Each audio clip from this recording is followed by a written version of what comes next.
Should you vacuum or mop first?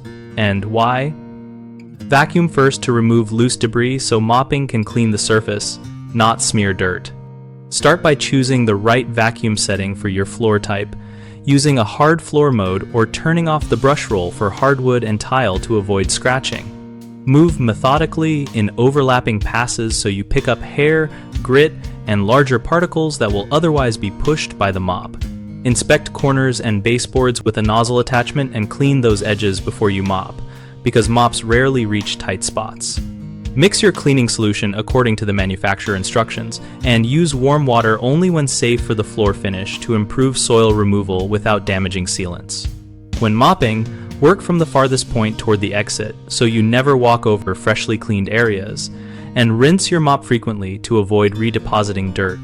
Allow sufficient drying time and, for porous floors, consider using fans or opening windows to accelerate drying and prevent moisture damage.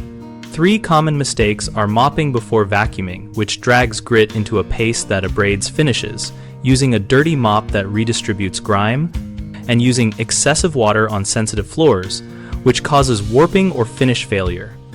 If you mop first, stop and vacuum to remove abrasive particles before continuing.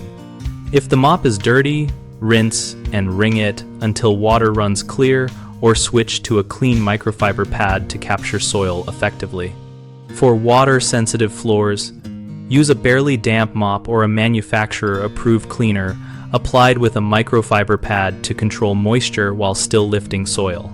BigHomeProjects.com connects homeowners with local contractors by listing professionals and letting users browse projects and reviews relevant to floor cleaning and other home jobs. We also help contractors find work through project leads and a discussion community where we share tips, ask questions, and trade experiences.